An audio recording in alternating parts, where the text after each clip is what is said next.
Assalamualaikum warahmatullahi wabarakatuh. Selamat siang semua. Selamat siang kepada seluruh penonton live di YouTube maupun di Instagram. Perkenalkan, saya Camelia Anggraini. Saya ada bidan di Yankes DPR. Hari ini adalah temanya Meet Your Doctor Online. Jadi kita akan konsultasi dan ngobrol-ngobrol bareng sama dokter spesialis anak kita di Yankes DPR yang luar biasa hebat sekali. Ada Dr. Wanendra SPA. Halo dokter, selamat siang. Halo, selamat siang. Apa kabar? Alhamdulillah baik dok. Jadi bagaimana nih dok di masa pandemi ini? Apakah pasien anaknya justru jadi meningkat di Yankes atau malah nggak ada? Nah, iya, karena Mbak Caca, benar. Kita mungkin karena Bapak Ibunya juga work from home, jadi tidak dibawa ke sini ya. Jadi memang dengan kita menggunakan media online ini mungkin bagus ya. Selama ini memang berkurang. Jadi sudah terbiasa dengan kondisi yang orang tua yang membiasakan diri untuk era new normal ini ya. Jadi masih di rumah. Jadi namun beberapa keluarga ada yang keluarga bidan di sini juga, kemudian karyawan perawat yang memang konsultasikan lewat WA atau mungkin orang tuanya yang konsultasi ke saya. Ini selama ini seperti itu. Iya.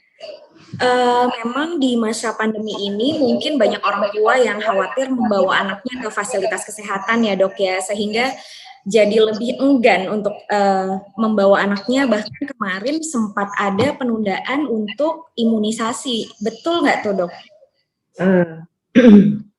Jangan ya, jadi nggak betul. Sebetulnya nih apalagi sekarang kita dengan adanya pelajaran besar dari Tuhan Allah ya, bahwa kita saat ini ada pandemi virus, namun ada imunisasinya.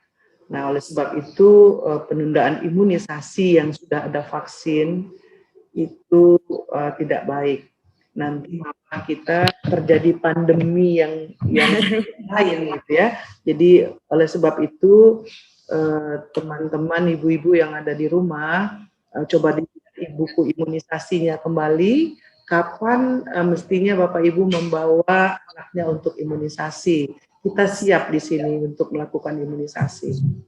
Jadi jangan sampai sudah, silahkan datang ya, buat appointment dulu dengan front office. Saya pikir kemudian apakah ketersediaan imunisasinya ada di sini sehingga bisa dipersiapkan datang tinggal diimunisasi gitu. Iya, betul sekali. Di masa pandemi ini, Yankes DPR menghadirkan yang namanya pendaftaran melalui online.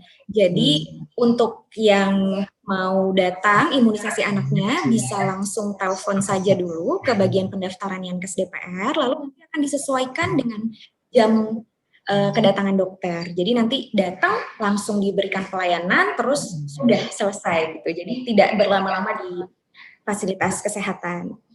Ya. Baik dok, jadi sebelumnya kami sudah menerima email dari beberapa pegawai di lingkungan Sekjen DPR RI ini. Kita akan mulai tanya jawabnya. Bagi partisipan yang saat ini sedang menonton di live Instagram maupun live di YouTube, juga dapat bertanya, juga dapat berkonsultasi kepada dokter spesialis anak kami dengan cara langsung saja kirim pertanyaannya di kolom komentar. Pertama nih dok, ada dari Ibu Ratnasari. Beliau cerita katanya punya anak usia 13 tahun tapi alergi terhadap udara dingin. Yang ingin ditanyakan adalah pertama bagaimana cara mengatasi alerginya yang kadang kambuh dan kadang tidak di udara yang dingin. Sebenarnya apa ya dok yang menyebabkan seperti itu, jadi hilang timbul alergi? Ya. Terima kasih Ibu Ratnasari, salam kenal. Jadi sudah 13 tahun, kemudian alergi dingin.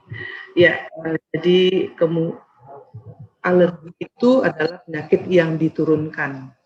Ya, diturunkan dari ayah, dari ibu. Apakah dari ayahnya atau dari ibunya, bisa menurunkan kepada anaknya. Kalau dua-duanya otomatis kemungkinan anaknya alergi itu 100%. Ya, jadi lebih besar. Kalau satu saja mungkin cuma 25-40% anaknya kemungkinan alergi, itu pertama. Nah, alergi itu ada paparan, kemudian akan menjadi reaksi. Nah, ini dingin kebetulan. Suasana dingin, atau minum dingin, atau ruangan dingin, atau cuaca dingin, itu terpapar oleh anak tersebut, maka reaksi tubuhnya itu akan mengeluarkan histamin di dalam tubuhnya. Nah, jadi supaya jangan terjadi reaksi tubuh untuk mengeluarkan histamin tadi, ya kita harus menghindari, sayang sekali ya, jadi harus tinggal di cuaca yang panas barangkali ya. Jakarta panas, jadi tinggal di Jakarta bagus berarti. Jangan tinggal di Bandung atau tinggal di mana, yang di puncak. Tinggallah di daerah dengan suasananya panas supaya reaksi tubuh anak Ibu Ratna tidak menghasilkan histamin. Nah, jadi menghindarinya itu salah satu. Ya, jadi kita tidak memaparkan anak ibu ke suasana dingin atau kondisi yang dingin gitu. Kemudian baiknya kalau udah 13 tahun kita udah bisa edukasi anak ibu bahwa kalau terjadi reaksi, susah ya kalau kan ini remaja, ini 13 tahun remaja awal, kalau dia main kemudian pas mau umpamanya berenang sama temannya, mungkin udah ibu ajarkan. Nah, nanti ibu ke saya akan kasih antihistamin. Kebetulan memang udah nggak bisa nggak bisa menghindari kondisi tadi, harus sudah menyimpan obat antihistamin tadi, nggak masalah. Yang penting jangan digunakan untuk hal lain saja, karena memang antihistamin ini ya bahaya juga ya, karena memang efek samping dari obat itu, obat umpamanya yang mudah meriah ya, CTM gitu, nah itu akan gugur. Nah, jangan sampai menyalahgunakan obat itu jadi dia pengen tidur minum obat gitu ya. Jadi hindari, kemudian kalau memang terpaksa ya harus minum obat, ya obat itu boleh diberikan dengan edukasi ya. Itu. Ini dok, jadi ada pertanyaannya beranak pinak nih ya dok. Jadi boleh nggak sih saat kambuh kita tidak memberikan obat gitu dok? Jadi kita tidak memberikan obat, lalu nanti dia hilang dengan sendirinya. Tapi boleh nggak sih dok seperti itu gitu? Apa ketika reaksinya muncul, alerginya datang, terus langsung dikasih antihistamin tersebut? Kalau ya sebetulnya kalau seandainya dia di rumah atau mungkin dalam suasana yang tidak mengharuskan dia sehat gitu ya, nggak apa-apa barangkali ya Bu ya, kalau memang reaksi tubuhnya nggak terlalu besar, nggak terlalu banyak, jadi urtikaria namanya ya, jadi benjol gitu, kemudian merah, bisa hilang sendiri kalau memang kita mendiamkan, kemudian nanti ya hilang sendiri kalau dia suasananya panas gitu ya, jadi pindah maksudnya dia nggak di ruangan dingin lagi, terus mungkin bisa hilang, tapi mungkin dan kasihan. Kalau untuk alergi dok, apakah nanti ketika anaknya sudah beranjak dewasa lebih besar, ada kemungkinan alerginya akan hilang nggak dok? Nah, paparannya sebetulnya tergantung paparan ya. Paparannya itu kemudian dia punya antibodi, rasanya sih enggak ya, karena itu reaksi tubuh gitu. Jadi dia tetap aja, makanya ya tadi itu pindah. Jadi hindari penyebabnya ya dok? Hindari penyebabnya, iya. Avoidance itu sudah nomor 1. Jadi hindari penyebabnya. Kalau alergi yang lain, umpamanya alergi apa, umpamanya ya udah hindari penyebabnya. Kata-kata pertama itu avoidance itu. Hindari dulu ya dok. Iya.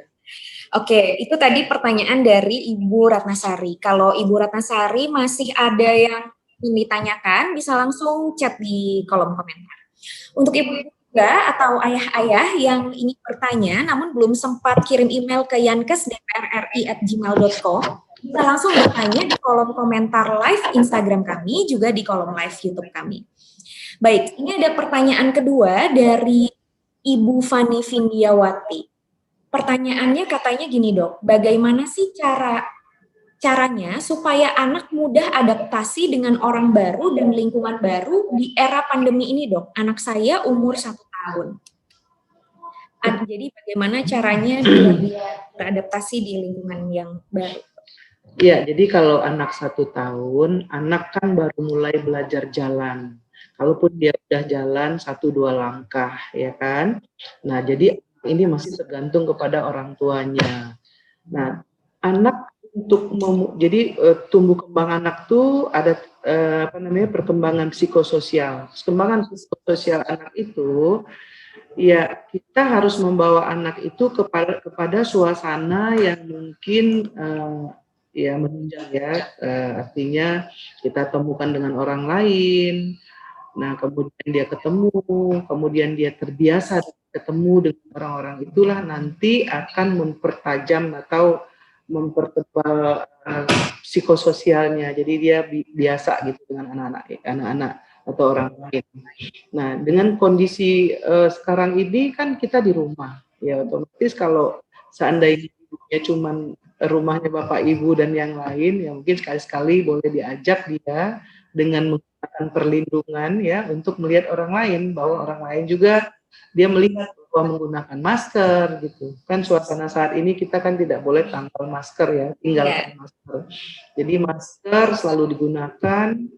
Nah, kemudian yang menguntungkan bagi saya saat ini nih ya, bagi dokter anak tuh menguntungkan adalah bagaimana ibu sudah membiasakan diri mencuci tangan, artinya menjaga kebersihan, kemudian anak itu juga diajarkan sedini mungkin dengan kebersihan tadi. Ya, mulai kebersihan tangannya, gimana cara mencuci, itu udah waktunya kita mengajarkan satu tahun itu 12 bulan ya, berikutnya udah biasa.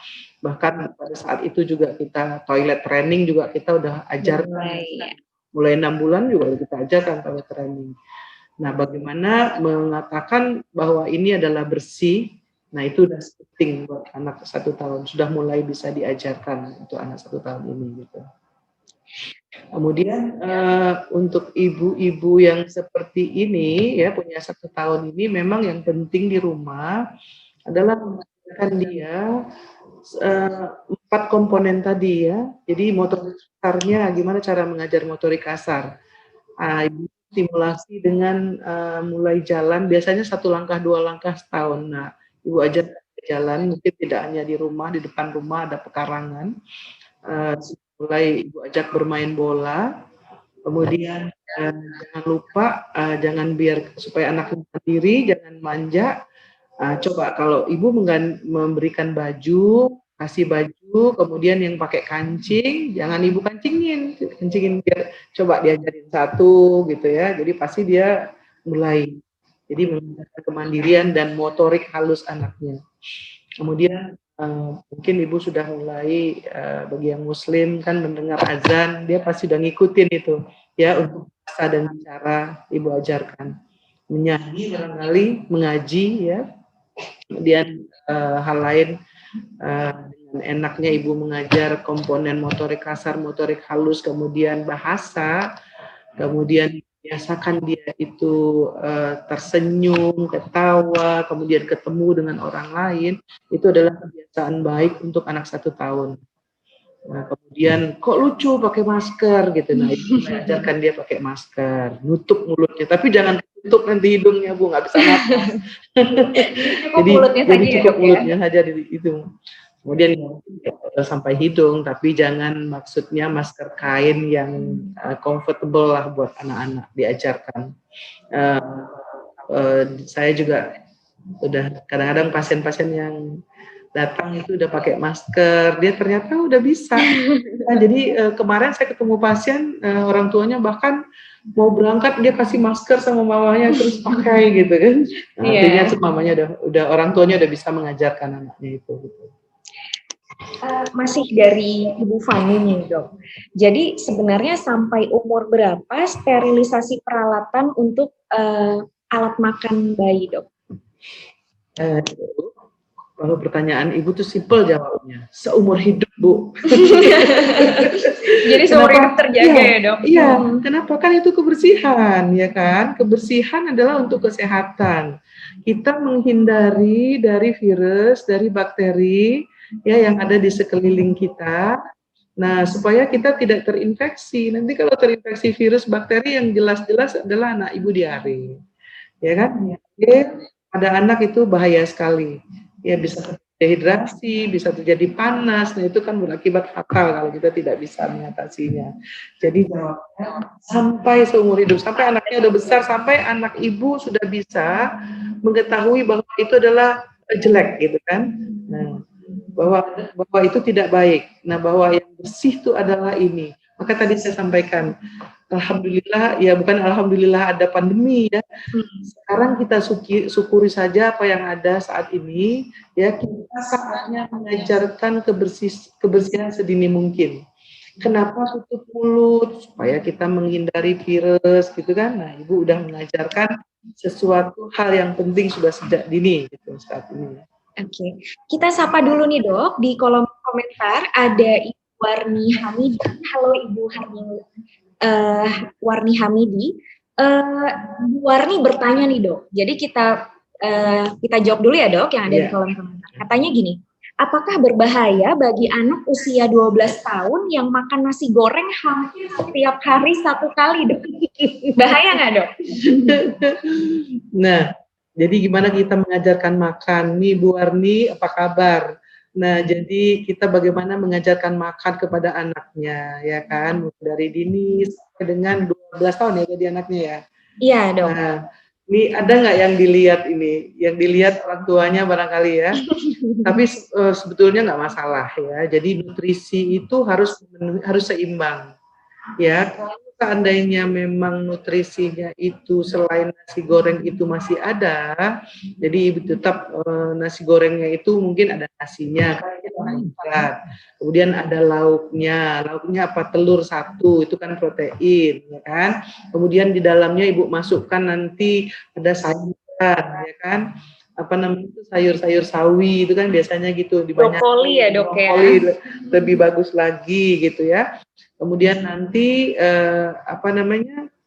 setelah itu kan ada karbo, ada proteinnya, kan? Kemudian ada nanti elektrolitnya. Nah setelah itu nanti Ibu kasih jus, ya enggak masalah Bu. Tergantung nanti berat Ibu. Jadi sekarang kita mesti makan seimbang. Kalau Kemenkes mengajarkan kita tuh sepertiga karbo, sepertiga protein, sepertiga sayur-sayur ya, elektrolit. Nah itu enggak apa-apa. Kita ajarkan anak kita untuk makan menu seimbang, tidak seperti zaman dulu kita ngajarkan makan kita bahkan ya nasi sepiring, lauknya seumpril gitu kan. Yang penting banget ya. Nah coba kita mengalihkan. Memang tricky ya Bu ya. Saya juga punya anak kan begitu. Jadi ngumpet-ngumpet kita harus masukkan nasi gorengnya itu sayur gitu kan. Mungkin kalau beli dengan tukang nasi gorengnya kita sampaikan bahwa tambahin sayurnya gitu. Nah gitu, jadi mungkin perlu dilihat. Memang kalau remaja susah ya kita mengontrol, dia beli sendiri. Gimana caranya kita ini? Nah, tapi dia lagi makan nasi goreng, dulu kasih jus. Jadi harus ada jusnya lah untuk mendampingi makanan makanan dia. Iya, jadi seperti itu Bu Warni, jadi bisa disiasati ya dok ya. Jadi tetap nasi goreng, tapi isiannya kita kasih isian menu gizi seimbang. Tadi bisa dengan jus.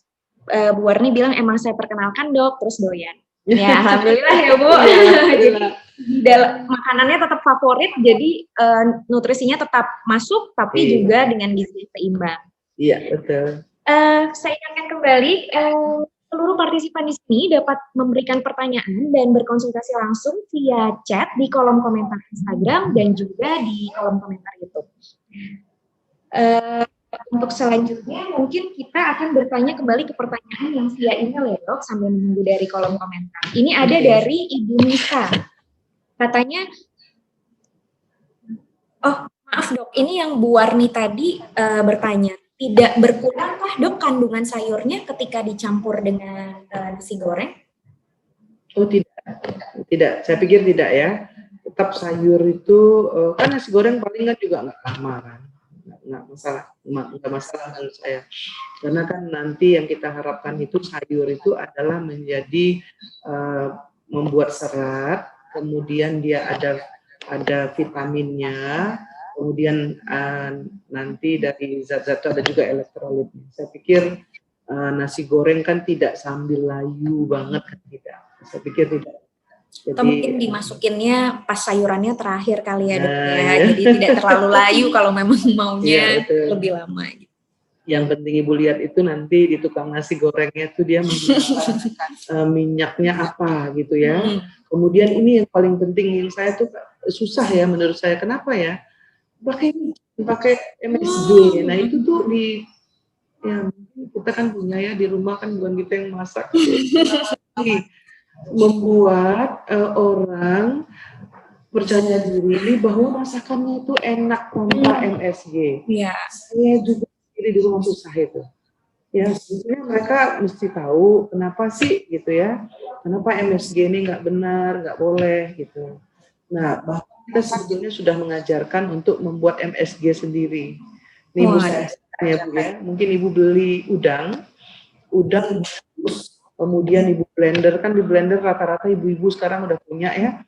Nah, kemudian Ibu masak, Ibu tumis itu masakan itu udang yang di blender tadi, pakai bawang putih Bu, kasih garam. Nah itu enak sekali, Ibu simpan di kulkas. Jadi MSG-nya Ibu itu gitu lah, asli udang gitu. Kalau zaman dulu tuh nenek saya tuh masih seperti itu tuh, terasi bahkan yang dia berikan. Nah sekarang mungkin kita lihat terasi kan ya gimana gitu ya. Nah jadi Ibu kita bikin sendiri Bu, setiap seminggu sekali Ibu beli udang atau ikan. Biasanya sih saya udang yang saya buat, atau ayam Ibu bikin sendiri aja. Kasih garam, enak. Jadi nanti buat bumbu masakan ya dok, penggantinya. Iya, gitu. Oke, begitu Ibu Warni. Tidak berkurang. Tidak berkurang ya dok kandungan sayur. Tidak Bu, tidak. Oke, baik. Sekarang kembali ke pertanyaan yang sebelumnya sudah di email dari Ibu Nisa. Katanya bagaimana agar anak tidak lama makannya, terutama makan nasi. Namun ketika disiasati dengan makanan lain gitu ya, anaknya menjadi lebih lahap. Tapi kalau makan nasi lama sekali. Jadi gimana tuh dok cara disiasati? Ini Bu siapa nih? Bu Fani ya? Ibu Nisa dok. Oh Ibu Nisa. Ya. Bu Nisa, saya punya temen tuh bule-bule, dia nggak makan nasi, nggak apa-apa.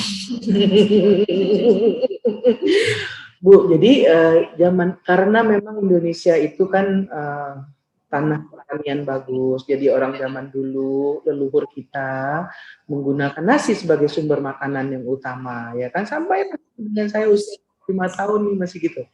Jadi dalam makan, dalam pola makan, yang penting Ibu ingat ada karbohidratnya.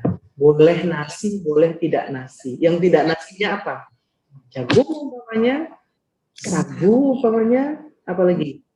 Kentang, apalagi? Jadi itu Bu, roti, ya Bu ya. Nah boleh Bu. Jadi kalau ya mungkin saya ini agak susah nih Bu, masih obes ya Bu ya, susah menurunkan. Buat saya beruntungan itu, karena Ibu nggak mau makan nasi. Jadi intinya Bu, Bu Nisa, makan nasi nggak apa-apa ya Bu ya, tapi ya karena memang menu utama kita ada di rumah itu nasi, ya harus diperkenalkan dengan makan nasi, ya pelan-pelan. Nah, apakah Bu Nisa sudah cara jadi kan kita memberi makan kan usia 6 bulan. Kita mulai membuat makanan itu kan nasi tim dulu. kemudian mulainya kan bubur dulu, setelah bubur kan nasi tim, kemudian nasi lunak, ya. Nah, ibu mengikuti pola seperti itu nggak? Jadi anak tuh tidak takut makan nasi, sudah ibu ajarkan dari awal. Itu yang pertama. Terus yang kedua, dalam memberikan makan, ya mungkin saya juga dulu salah ya. Anak itu makan berlama-lama, dikejar, bahkan dijejol gitu ya kan. Sampai anak tuh takut, lihat nasi dia takut akhirnya, Bu. Nah, apakah ibu seperti itu? Mudah-mudahan tidak ya. Jadi kita mengajarkan anak dengan makanan yang menyenangkan. Lama makan jangan lama-lama, Bu. 15 menit aja, Bu, cukup. Kalau dia udah nggak mau, udah tinggalkan gitu. Nah, tapi ibu masih mengingat bahwa menu atau kebutuhan dia itu tercukupi dengan apa? Dengan yang lain. Nggak mau makan nasi, dia ada bubur barangkali. Atau mungkin dia makan roti. Cukup kan? Sama. Nah, kalau ibu rasa itu cukup dan sama dan jumlahnya itu memenuhi dengan kebutuhan anak itu, nah itu nggak apa-apa tuh. Jadi dia nggak minum, nggak makan nasi, dia nggak apa-apa. Bisa diganti dengan bahan yang lain gitu, dan coba cukupkan makan 15 menit, kalau sudah gitu. Nanti pasti kalau anaknya lapar akan lebih minta gitu ya, Dok, jadi lebih menunggu-nunggu nasi. Nah, Dok, ini masih pertanyaan lanjutan dari Ibu Nisa. Jadi karena memang anaknya itu suka ngemut makanan, akhirnya jadi krepes nih, Dok. Nah, bagaimana cara menjaga kesehatan gigi anak yang sudah terlanjur krepes karena mengemut makanannya sangat lama? Oke, gigi anak ibu udah karies kali ya, ada ini namanya tuh hitam-hitam gitu ya. Jadi memang proses terjadinya karies itu ya, karies ya Bu, namanya infeksi pada gigi, itu disebabkan karena bakteri atau virus atau kuman ya Bu ya, yang ada di dalam mulut kita. Nah, itu kita hindari Bu. Jadi kebersihan gigi itu penting sekali. Bangun tidur, ibu kan sudah mengajarkan, umurnya berapa ya? Mengajarkan gosok gigi ya. Jadi itu adalah kebersihan gigi, sikat gigi, mulai dengan sikat yang tidak bahaya dulu ininya, apa namanya, odol giginya, ya. Kemudian disikat, kemudian nanti makan. Nah, ibu setelah makan kita minumkan air putih. Kenapa? Supaya tidak ada zat-zat gula, ada karbohidrat yang nanti ada menjadi glukosa yang adalah disenangi oleh kuman-kuman, ya Bu, oleh bakteri. Nah, jadi setelah makan ibu kasih air putih. Kemudian sebelum tidur ibu juga berusaha mengajarkan anaknya untuk sikat gigi. Jangan ada karbohidrat lagi di dalamnya ya, jangan ada yang manis-manis karena dibawa tidur itulah nanti proses terjadinya karies, tambah rusak nih gigi anak ibu. Dan di sini saya pikir dokter gigi ada kan ya? Dokter gigi ada, Dok, di kami. Nah, iya, jadi ini bukan dari luar ya. Okay. Telah bergabung juga, Dok, bersama kami. Sebelum kita lanjutkan ke pertanyaan Mbak Nisa yang ketiga di kolom komentar. Halo, terima kasih Mbak Dwi sudah bergabung live bersama kami. Mbak Dwi bertanya, Dok, katanya kalau berat badan anak naik tapi tingginya tidak naik, apakah bahaya, Dok? Ya, terima kasih Mbak Dwi Yulistiantis. Ya. Mbak Dwi udah pernah dengar stunting ya? Stunting itu tinggi badan anak tidak sama dengan tinggi badan anak yang seusianya. Jadi tingginya yang bermasalah, Bu, bukan berat badannya. Nah, kalau yang tadi berat badan oke, tapi tinggi nggak oke. Kemungkinan nanti kan bahayanya adalah stunting. Menjadi stunting. Jadi gini, stunting, kita cerita stunting ya Bu ya, stunting itu nggak tinggi, itu salah satu penyebabnya adalah proteinnya yang kurang. Nah tadi kan kita bertanya tentang pola makan, bercerita tentang makan gitu ya. Jangan terlalu banyak memberikan karbohidrat. Karbohidrat itu dia membuat massa nanti akan menjadi lemak, kemudian lemaknya itu numpuk, berat badannya naik. Nah, itu karbohidrat, Bu. Kalau proteinnya yang kurang, nah tadi proteinnya kurang akibatnya asam amino esensialnya jadi berkurang, Bu. Asam amino esensial itu mungkin mikronutrien ya. Saya senang tuh sekarang di TV ada mikronutrien. Jadi makin dikenal ya, Dok? Ya, jadi asam amino esensialnya berkurang, Bu. Nah, asam amino esensialnya berkurang. Kemudian ada di atas tulang panjang dekat dengan lutut, namanya epifisis, ya Bu. Setiap tulang panjang itu ada epifisis. Di situ ada namanya mTOR, itu terlalu ini ya Bu, terlalu kecil itu protein juga. Kalau asam aminonya itu tidak ada di dalam makanan atau proteinnya tidak ada di dalam makanan, itu mTOR-nya tidak bergerak untuk memberikan tinggi badan, Bu. Jadi anaknya tingginya nggak cukup, tingginya itu kurang, gitu. Jadi makanya tadi saya sudah sampaikan bahwa dalam nutrisi anak itu protein ini sangat penting. Jangan hanya memberikan karbo saja, proteinnya itu penting. Dan beberapa penelitian banyak diteliti oleh orang-orang ya zaman sekarang ini, ternyata protein yang paling bagus itu banyak di ikan, protein ikan. Dan saya nggak mengatakan ini ikan salmon ya Bu ya, yang mahal ya Bu ya. Saya nggak mengatakan itu. Ibu tahu yang sering ke pasar itu ikan yang warnanya kuning ya, atau ikan gabus, Bu, mungkin ikan gabus agak susah juga ya sekarang. Tapi di Indonesia akan banyak kok Bu ikan gabus. Dan yang tadi ikan kuning kecil, coba Ibu searching deh, ikan selar. Nah itu ikan selar itu asam aminonya banyak Bu. Jadi sangat bermanfaat untuk peningkatan tinggi badan anak Ibu. Gitu. Ya, jadi ikan selar ya Ibu-ibu. Ya, jadi ke pasar beli ikan selar. Tapi jangan yang matinya berkali-kali ya Bu ya. Jangan yang matinya berkali-kali.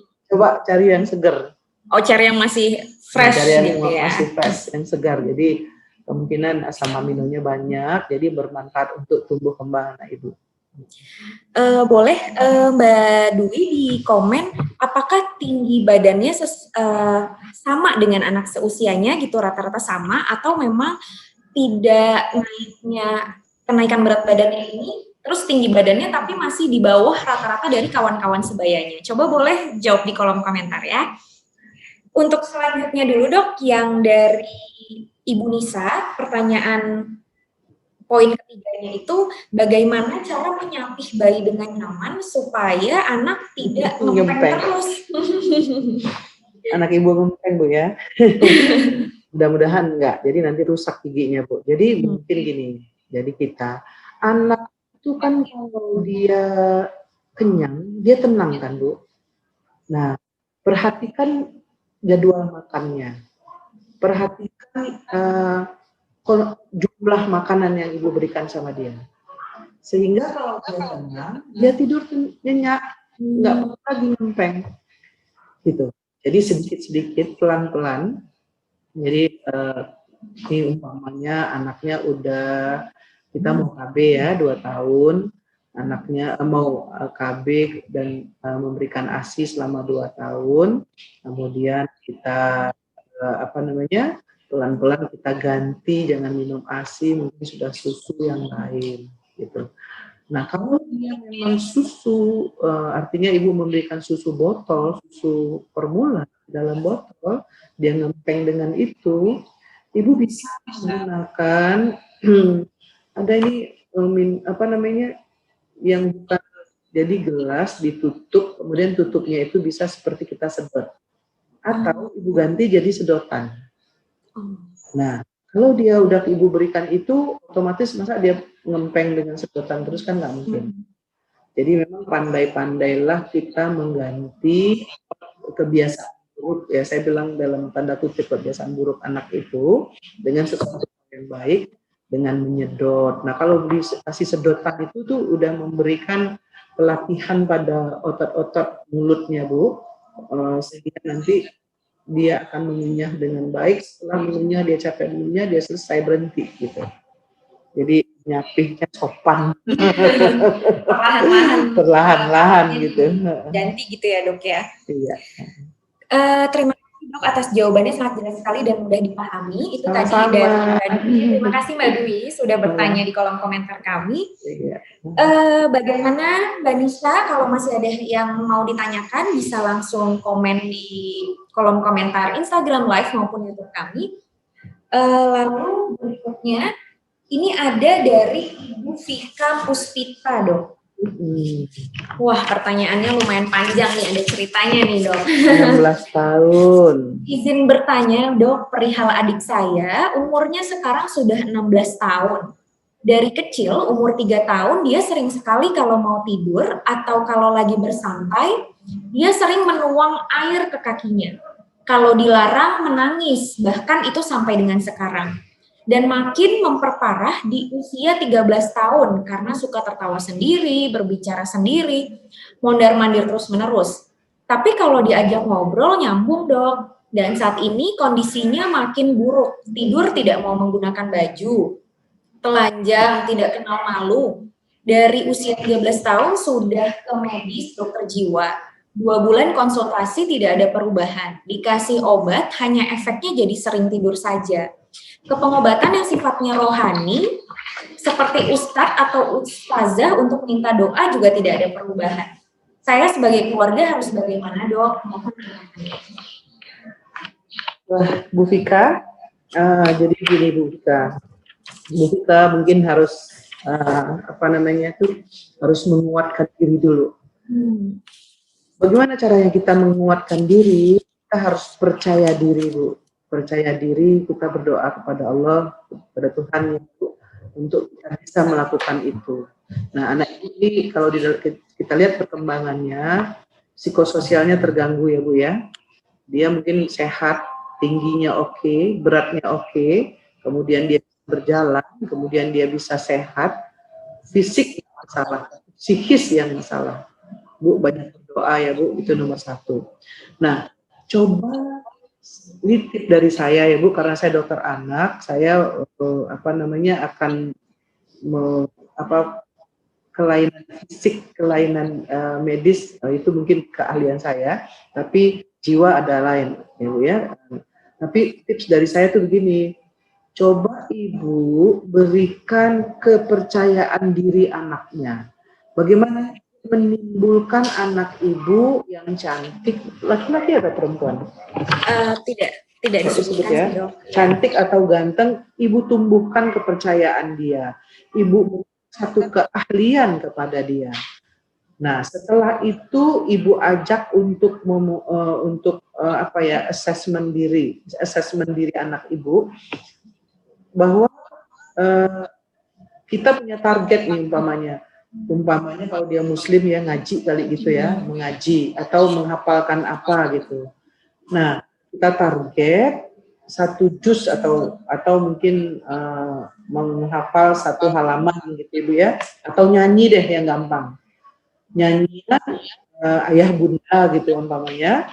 Kemudian kita target ayah bunda ini hafal berapa lama nih. Nah, Ibu harus komunikasi sama dia. Komunikasi sehingga dia punya kepercayaan diri yang hebat gitu Bu. Oke. Nah, kalau kamu udah hafal, nah jangan lupa Ibu kasih reward. Oke, kalau Ananda bisa menghafalkan ini, nanti saya akan berikan buku atau rewardnya harus yang menunjang. Nah, setelah itu kita tunggu, kita lihat, kita observasi, bisa nggak melakukan itu. Nah, kalau udah bisa, berarti jangan lupa Ibu reward. Nah, saya pikir begitu Bu, tip dari saya sebagai dokter anak untuk menimbulkan kepercayaan diri anak Ibu. Nah, memang ini udah satu kelainan jiwa, ya memang terapinya memang arahnya ke sedasi ya Bu ya. Jadi, tapi sudah diperhitungkan pasti oleh dokter jiwanya untuk melakukan itu. Nah, apa diagnosis anak Ibu? Apakah ke arah schizofren apa? Ini memang harus sudah dilihat ini. Dan ibu jangan anggap ini satu musibah, anggap saja ini tambahan pekerjaan yang ibu sendiri bisa mengatasinya, insya Allah gitu. Itu mungkin bisa saya berikan tips. Ya, jadi jangan lupa diberikan kepercayaan ya dok ya, lalu berikan diri, timbulkan reward, kepercayaan diri. tinggikan kepercayaan dirinya, lalu diberikan reward ketika anak itu bisa achieve sesuatu yang memang Ibu Vika sudah targetkan. Kayak tadi seperti misalnya menghafal lagu atau surat-surat ayat kursi gitu ya dok ya. Kembali nih dok, Ibu Warni Hamidi bertanya di kolom komentar live Instagram kita, katanya minta tips dan trik untuk menyapi anak dari ASI. Iya dok. Ada tips dan triknya kan? Jadi gini Bu, kan tadi saya bilang, kalau anak sudah kenyang, dia nggak akan nyari lagi gitu kan. Jadi pola makan anak diatur, mulai 2 tahun itu dia sudah sama Bu dengan makanan kita. Mulai setahun Bu, jadi makan anak itu setahun dia udah sama makan sama kita. Kemudian pelan-pelan setahun itu kan Ibu udah beralih ke tidak lagi ASI kan, tapi tetap Ibu memberikan ASI. Ya mau nggak mau memang menyapinya ya tidak diberikan Bu. Tapi anak itu sudah diajarkan bahwa dia sudah kenyang kita bobok gitu kan. Ya sudah kenyang kita bobok, nggak boleh minum susu lagi. Ya banyak cara sih ya, ibu-ibu sekarang kadang-kadang dikasih supaya tidak pahit lah ya, kemudian dikasih ini, tapi saya nggak menyarankan. Berkomunikasi dengan baik. 2 tahun itu sudah cukup bisa anak membawa kita ke arahnya dia juga ke arah kita Bu. Insya Allah bisa. Ya dengan tidak mengelabui, nanti dikira wah ternyata susu ibu pahit kan di dalam pikirannya dia kan, itu malah bahaya. Jadi pelan-pelan saya pikir bisa dikomunikasikan saja gitu ya dok ya. Ingatnya cuma malam dok pas mau tidur. Nah ibu kan sudah mengajarkan kemandirian belum, bahwa 2 tahun kan kita udah bisa mulai kita siapkan tempat tidur sendiri kan. Nah jadi dia nggak ingat lagi kan, nah dikasih guling. Dikasih yang bikin dia mengalihkan gitu ya dok ya. Iya. Seperti itu Bu. Jadi ya diajak ngobrol dan Bu Warni diajak ngobrol, kemudian Ibu bacakan dongeng. Nah, ya kan dongeng sebelum tidur Bu. Ya, dongeng sebelum tidur itu penting banget itu supaya anaknya ini, dan mungkin yang mendongeng ya mungkin orang tuanya ya. Mungkin disisipkan di dalam dongeng juga kali ya dok ya. Iya. Kalau memang sudah cukup usianya untuk terus mendapat ASI gitu ya dok. Iya betul. Seperti itu Bu Warni. Oke baik. Pertanyaan berikutnya dari Ibu Dermahati dok. Katanya beliau seperti ini, setiap orang tua yang memiliki anak tentu merasa cemas dan khawatir akan kesehatan keluarga, terlebih anak-anak. Meskipun di rumah saja, yang saya ingin tanyakan adalah tips apa saja untuk menjaga kesehatan anak di masa pandemi ini? Ya, makasih Bu Dermahati. Yang pertama tadi tingkatkan imunitas ya, tidak hanya anak, kita juga tingkatkan imunitas. Apa yang imunitas itu Bu, kalau kita cukupi makanan sudah optimal ya, memang imunitas itu membutuhkan protein Bu, membutuhkan protein. Jadi protein itu harus tercukupi. Apa protein? Ya tadi makanan ikan, makanan yang nutrisinya itu mengandung tidak karbohidrat ya jelas ya, ikan, kemudian vitamin ya. Nah saat ini sudah ada bahwa ternyata perempuan-perempuan Indonesia, anak-anak Indonesia, vitamin D-nya itu ternyata kurang Bu. Sedangkan vitamin D itu dibutuhkan oleh tubuh di dalam menyerap, ya, dalam penyerapan protein. Jadi sekarang sudah ada vitamin D yang boleh dilakukan, boleh kita gunakan untuk suplementasi buat ibu juga sebagai perempuan, kemudian buat anak-anak ibu juga sebagai seorang gitu. Jadi nanti kalau ibu ke dokter anak boleh minta vitamin D. Memang baru Bu ini vitamin D. Selain jangan lupa Bu, kita perempuan bahwa ya, ini siklus remaja. Kita mulai dari remaja. Remaja itu mens banyak, kemudian makanannya juga tidak banyak mengandung protein, tidak makan sayur, zat besinya kurang.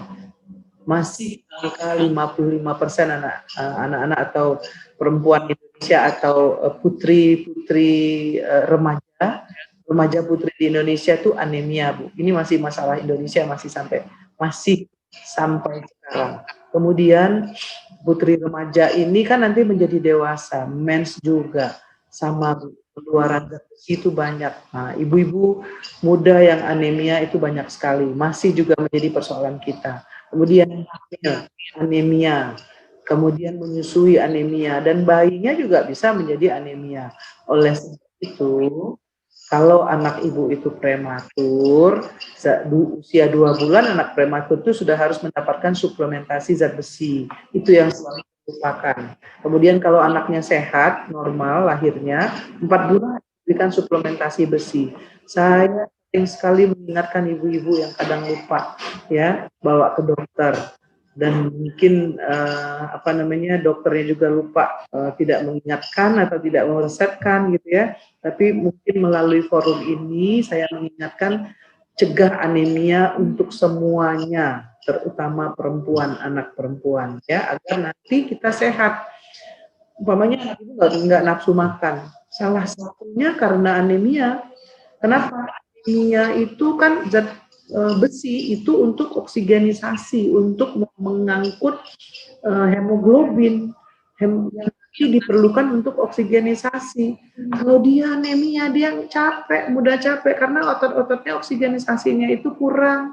Kemudian kunyahnya jadi males, nggak nafsu makan gitu. Iya. Jadi saya selalu, pengalaman saya sejak jadi dokter anak, saya betul-betul meresapi apa yang sudah diajarkan oleh guru-guru saya di Fakultas Kedokteran UI. Anemia itu penting.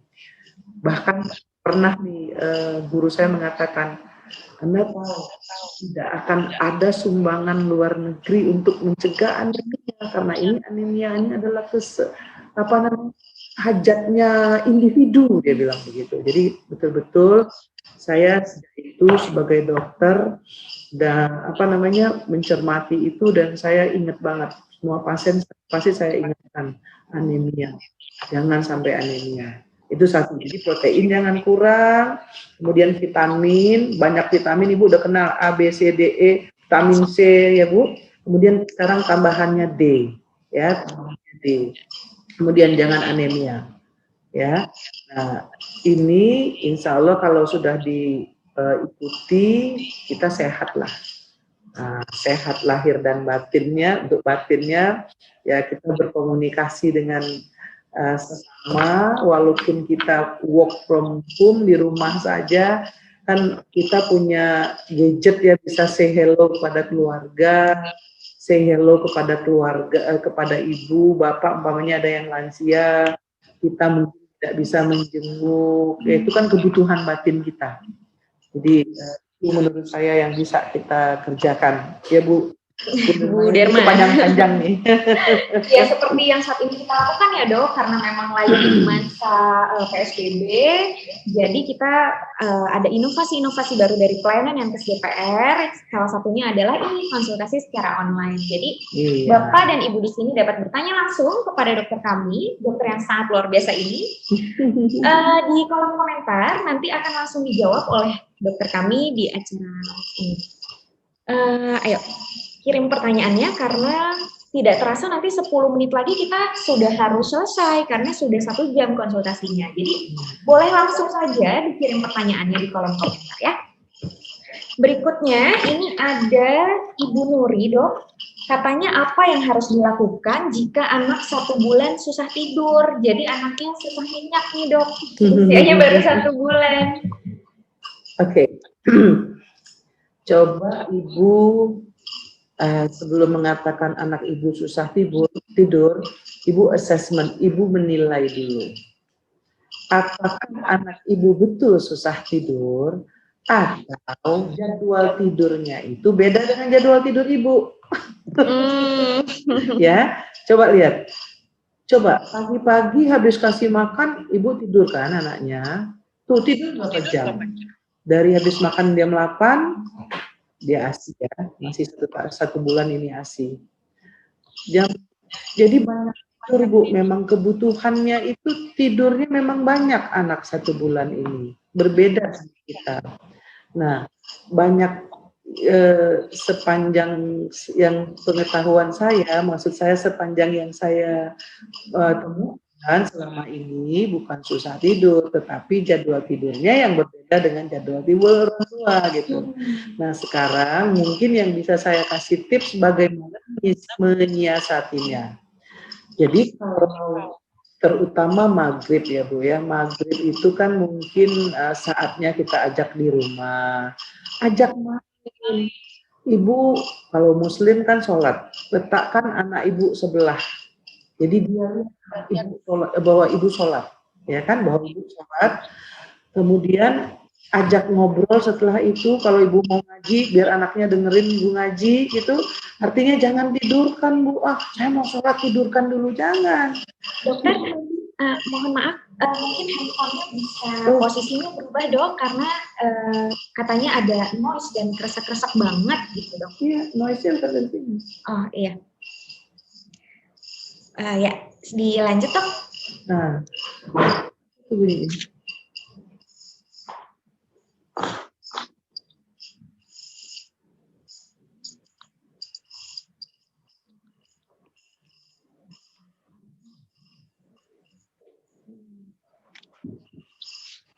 Iya ya.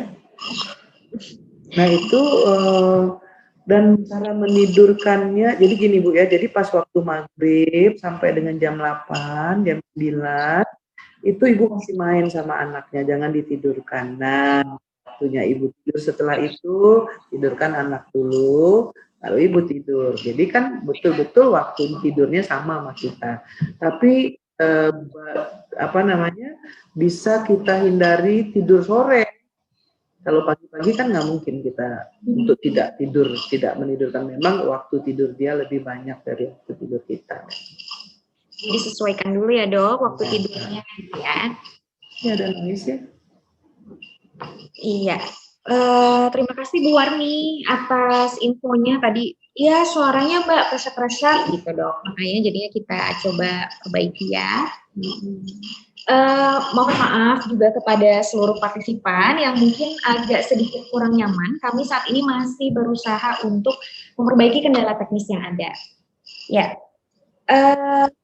katanya normal nggak sih dok kalau anak 1 bulan itu sering terbatuk, dan berapa lama untuk memakai pemakaian nipple shield-nya dok? Ya mas, kenapa di anak sebelah sering terbatuk? Oh, kenapa sering terbatuk? Mestinya nggak normal dong. Kalau batuk nggak normal, kesedak dia kali bikin batuk Bu. Hati-hati kasih minum. Apakah menggunakan ASI, kemudian ASI ibu kenceng gitu, kemudian langsung apa namanya, langsung keselak gitu, nggak normal. Kalau batuk itu nggak normal. Jadi coba dilihat batuknya kenapa. Apakah memang batuknya dengan demam, kemudian dia batuk. Nah itu kan kita lihat apakah dia terinfeksi virus, terinfeksi bakteri gitu ya, atau memang tersedak. Tersedak itu masuk cairan, kemudian langsung apa namanya, terhirup ya di saluran pernafasan, itu tersedak Bu. Ya, jadi coba kita assess, coba kita nilai batuknya itu kenapa gitu. Apakah memang alergi anaknya? Jadi mesti dinilai ya Bu ya. Jadi tidak normal. Nanti kalau dia batuk-batuk terus nggak mau makan Bu, dan nggak mau tidur juga ya. Ya, jadi coba kasih minum ya Ibu Nuri. Karena mungkin saja bayinya tersedak gitu. Jadi memang itu bukan hal yang normal. Jadi coba di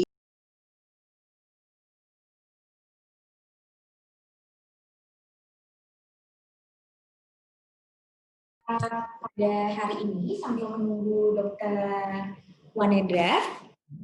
Dokter Wanedra ini akrab dipanggil dengan dokter Inet, ibu-ibu. Jadi kalau misalnya mau bertanya, mungkin bisa, dokter Inet, bagaimana sih? Oke, telah terhubung kembali bersama kita, dokter Wanedra, spesialis anak, untuk AI. Bu Nova, nggak bisa pertanyaan. Oh, ada pertanyaan dari Bu Nova ya, di email ya. Baik, untuk yang baru bergabung, saya ucapkan selamat datang kembali di konsultasi secara langsung Meet Your Doctor episode 1. Ini baru project pilot dari Yankes DPR. Untuk yang ingin bertanya ya Bunda, bisa tinggalkan pertanyaannya di kolom komentar kami kembali di Instagram Live dan juga di dan juga di live YouTube kami. Baik, kita langsung saja ke pertanyaannya Bu Nova yang sudah bertanya lewat email.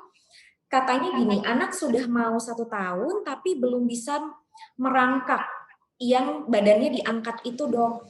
Tanya merayap kayak tentara, tapi sudah mulai belajar berdiri naik turun kasur, tumbuh gigi juga sudah. Itu normal nggak dok? Ya, terima kasih Bu Nova. Jadi motorik kasarnya masalah ya Bu ya. Nanti kita lihat nih saya menginfokan kalau perkembangan itu motorik kasar, motorik halus, ya, kemudian bicara dan psikososial. Nah, ini motorik kasarnya. Yang penting pada usia 1 tahun itu dia udah berdiri Bu, kemudian berdiri, kemudian dia 1 dan 2 langkah. Kalau dia nggak bisa merangkak, ya mungkin coba dilihat kenapa nih, ya. Tapi kalau dia udah berdiri, kan anak itu kan gini. Pertama kan dia tengkurap dulu. Sudah tengkurap terus pantatnya ke belakang-belakang gitu kan. Kemudian terus mestinya kan dia merayap-rayap gitu. Nah, setelah dia merayap-rayap, kemudian baru dia duduk. Nah, kalau duduk, setelah dia duduk, lalu dia berdiri dengan pegangan. Kalau ternyata salah satu itu tidak tercapai, kita mesti assess, kita mesti nilai ada apa nih, ya, apakah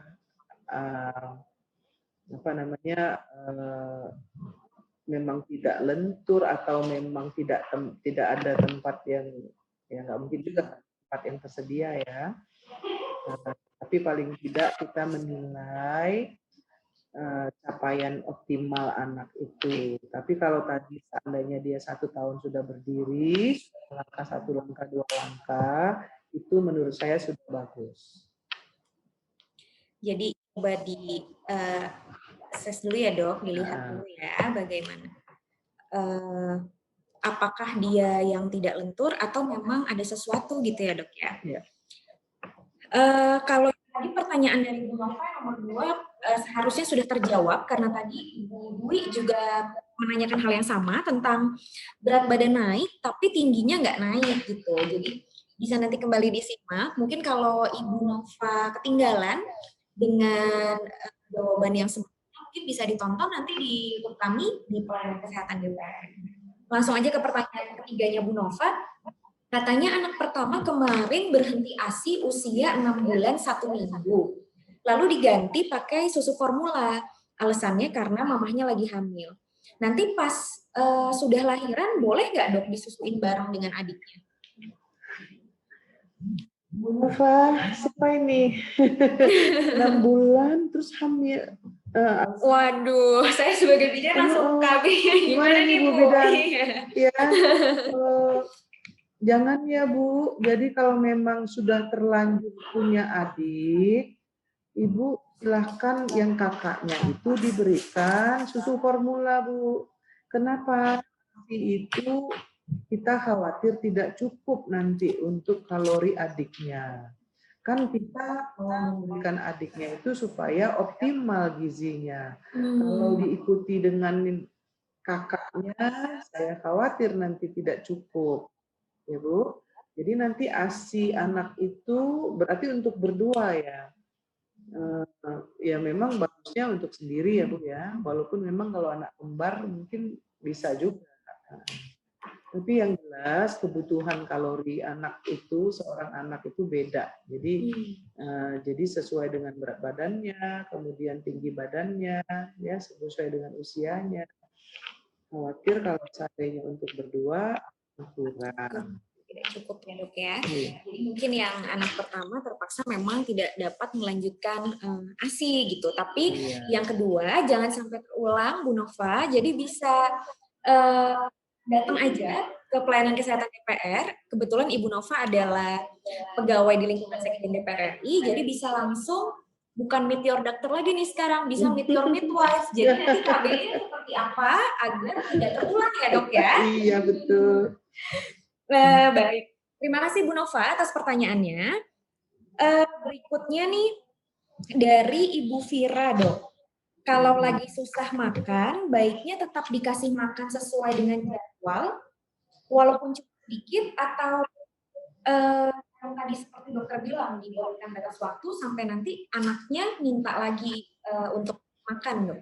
Ya, Bu Vira, ya, jadi ngasih makan nggak usah lama-lama Bu. 15 menit cukup, tapi ibu memberikan jumlahnya dan konsentrasi sama anak. Jangan ibu nyuci suruh anak makan atau nyuapin anak gitu ya Bu ya. Nggak boleh sambil ngapain gitu, sambil pegang HP ibu kasih makan anak, nggak boleh. Jadi kita buat suasana yang nyaman, enak, komunikasi sama sama anaknya. Yuk kita makan sekarang, stop yang lain. Nah, gitu. Jadi jangan seperti apa ya, ajak main kemana-mana gitu ya, nggak begitu Bu. Jadi pakar kesehatan gizi, pakar gizi anak, guru saya Yanti tidak mengajarkan untuk memberi makan anak seperti itu. Dulu kan ya, jalan-jalan, benar ya kan, makanannya di apa namanya masuk lalat atau masuk segala macamnya, jadi malah anak jadi sakit. 15 cukup memberikan makan, jangan dipaksa anak, akibatnya anaknya itu takut dengan apa yang ibu mau kasih gitu. Jadi seolah-olah makan tuh jadi momok yang berat untuk anak ya dok ya. Betul. Baik, masih ditunggu pertanyaannya untuk di kolom komentar. Kita punya satu pertanyaan terakhir dari email, itu dari Ibu Puspa dok, katanya anak laki-laki saya kan akan disunat nih dok. Pada usia berapa sih dok sebenarnya yang terbaik untuk kesehatan anak? Dan berapa sih, adakah berat badan ideal yang dipenuhi sebelum sunat gitu dok? Terima kasih Bu Puspa. Jadi hitan pada anak ini memang laki-laki diwajibkan dalam Islam, dan Islam ini menunjang kebersihan Bu. Ya. Jadi kalau dia tidak disunat, kemudian nanti smegmanya itu masih ada, itu akan menjadi tumor. Jadi Islam mengajarkan. Usianya berapa? Nah ini saya belum ada baca buku menentukan usia yang terbaik untuk melakukan hitan, tidak. Nah memang kalau Sunda, orang teman-teman dari Sunda ya kan, Jawa Barat itu biasanya masih kecil udah sunat sama dia kan. Jadi kalau orang ya Sumatera, Riau ya kita udah usia 4 tahun, 5 tahun baru disunat gitu. Jadi saya belum membaca usia berapa yang terbaik untuk dihitan. Gitu ya. Jadi silahkan aja dan komunikasikan dengan anak ibu bahwa hitan itu penting untuk kebersihan.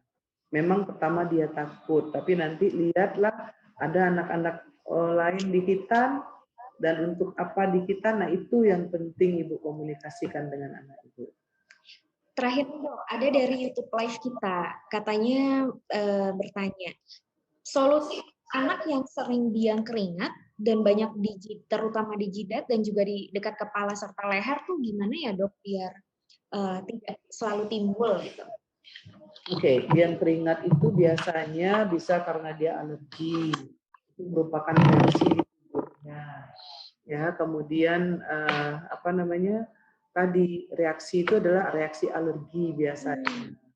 Nah, jadi coba dilihat sebelum dia karena apa dia ini keringat ya berarti ya. Jadi ya mungkin bagaimana caranya anak itu pakai baju ya, supaya dia tidak berkeringat ya. Kemudian ya, keringatnya reaksi tubuh juga kan, hasil dari metabolisme tubuh. Ya, jadi mungkin kalau dia berkeringat langsung kita lap sehingga tidak menjadikan bereaksi cairan dengan kulitnya. Gitu saya kira. Iya, ada pertanyaannya. Bedak aja kali ya, salisiltalat. Berarti hampir sama seperti yang tadi reaksi alergi yang lainnya ya dok. Jadi jauhi dulu. Jadi dengan cara yang tadi pemilihan pakaian mungkin. Ya. Yang satu nggak bisa didingin, yang satu nggak bisa dipanasin. Memang ini unik gitu ya dok. Tapi anak-anak bukan minimalnya dewasa ya. Karena dia masih tumbuh dan berkembang. Iya. Gitu.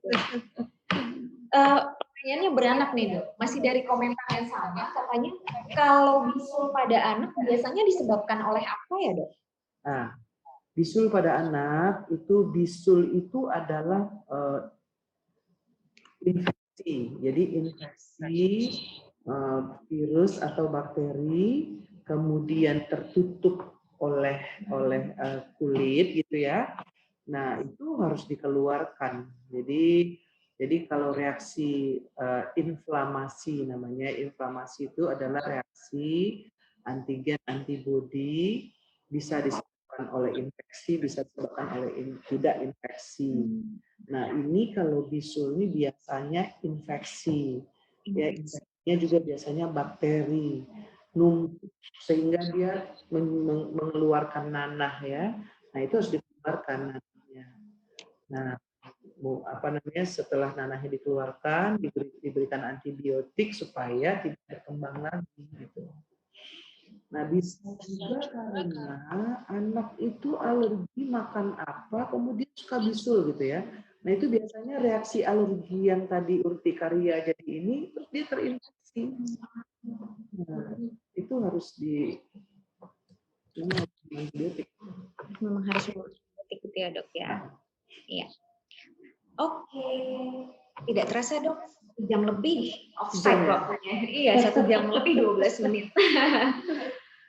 Tadi kalau yang terlewat mungkin bisa menonton, kami share juga di Instagram kami, juga ada di sekalian promosi ya. Jadi kami punya Instagram di sini namanya Yankes DPR. Kami posting di Instagram kami, juga kami post di YouTube channel kami, ada di Pelayanan Kesehatan DPR RI. Di sana Ibu dan Bapak juga bisa melihat rangkaian webinar series yang telah diselenggarakan oleh Yankes DPR, dan banyak sekali infonya terutama mengenai kesehatan di masa pandemi. Jadi Bapak Ibu tidak perlu lagi bingung, tidak perlu lagi resah. Kalau ada yang ingin ditanyakan bisa kembali lagi nanti berjumpa dengan kami di Meet Your Doctor berikutnya. Saya ucapkan terima kasih banyak kepada Dokter Inet ya dok, panggilannya ya dok. Terima kasih dokter, kepada dokter Inet yang telah bergabung bersama kami. Untuk ibu bapak, ya untuk ibu bapak yang mau kasih anaknya tadi ingat kata dokter jangan tunda-tunda, bisa langsung daftar saja, bisa melalui telepon pendaftaran. Ibu bapaknya itu saja yang datang untuk mendaftar. Nanti akan kita hubungi ketika dokternya sudah sampai. Lalu jadi nanti anaknya datang, diberikan pelayanan, lalu sudah bisa pergi dari fasilitas kesehatan gitu ya dok ya. Baik, sekali lagi terima kasih. Terima kasih juga kepada seluruh partisipan yang telah bergabung di Instagram Live dan juga YouTube kami. Sampai ketemu di live berikutnya. Oke, terima kasih. Assalamualaikum. Waalaikumsalam warahmatullahi wabarakatuh.